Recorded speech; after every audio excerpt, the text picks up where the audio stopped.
Hi there everyone, my name is Kyla West. I am an Artemis leader coming to you from northern Idaho, where it is a crisp 12 degrees out. The snow is up to my knee, and we are here today to talk to you and do a quick demonstration on bear spray. I know bears are not very active this time of year, but bear spray is an effective tool against all kinds of wildlife, which we'll get into in just a bit. My husband and I were going through our garage. We were doing our end of year gear check. We found that there are a few canisters of bear spray that were expired or are about to expire. So I thought it would be a great opportunity to not only practice fundamentals and get familiar again with how to use bear spray, but also I thought it would be a great chance to share with you an example of how bear spray is used and maybe a few fun facts about bear spray as well. So bear spray was researched and developed in Montana led by Carrie Hunt, who's a wildlife biologist like me. And so we are able to use bear spray when we're out in the woods. I don't think it matters if you're out hunting, fishing, hiking, backpacking, horseback riding.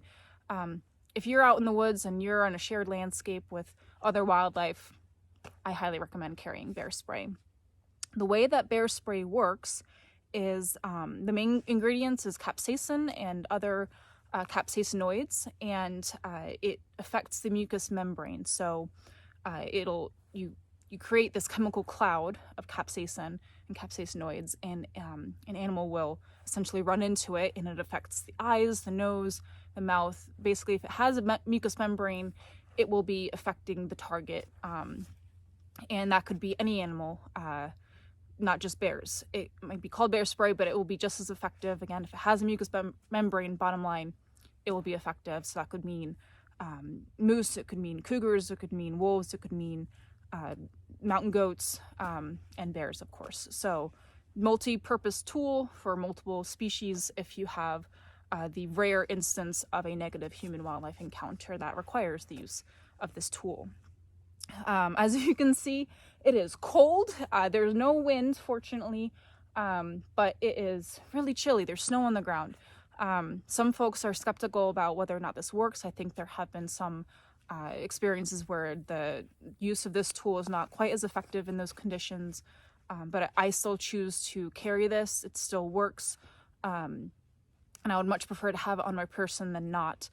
Even if those other conditions do exist. And I think there has been research for colder climates where they started to see a reduction in this, in bear spray's effectiveness at about negative 23 degrees Celsius.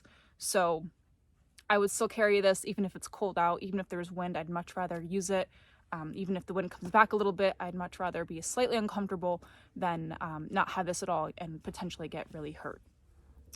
So let's go into a quick demo on using bear spray. So the fundamentals are you want to unholster it, you want to point, keep it downwards at a slight angle, be firm, and take the trigger guard off.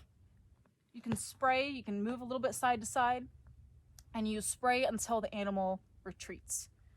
So we'll do a quick demonstration of that. We will unholster. You will take our trigger off, and we will spray a little bit side to side. Don't be afraid to use your voice as well, because you are going to just enhance the effectiveness of this tool if you yourself are also on the offense. So go ahead and unholster, hold out. I like to use two hands to keep that angle down just a little bit where the head of the animal is likely to be, and spray. No, go away, no! So typically, when you're picking a bear spray, you want to find a spray that is effective up to 30 feet and can spray for at least 7 seconds. I think that maximizes the effectiveness of this tool. A animal like a bear can cover ground of 60 feet in, I think it's like 1.5 seconds. So this tool is really going to be effective for those encounters, even if they're within that 60-foot range. There's a lot of really good resources out there that go into the detail, but I want to keep this brief. so you can actually see this as it works and go through some of those fundamentals. So when you're done spraying, again, you want to spray until that animal goes away. Do not instantly flee the scene. I want you to make sure that you do not run after you've used bear spray. The animal could come back for any reason, and you want to make sure that you are ready to spray again if it somehow didn't get the message the first time. So when you are ready to leave and that animal is gone, walk away slowly. Again, do not run. Folks, bear spray is a really effective tool. It's effective for not only the reasons that we've already covered, but it is a good tool because it is broad. It doesn't require a lot of training. It's basically point shoot. And I will tell you that I've got a minimum of 40 hours of training just in trigger time in self-defense pistol shooting. That's by former military, former law enforcement, professional training in self-defense with a pistol. Bear spray is my number one defense after prevention. I love bear spray because it doesn't take a whole lot. It's a pretty simple tool. Remember that your best defense against a negative human-wildlife interaction is to stay prepared, aware, and respectful of using this shared landscape.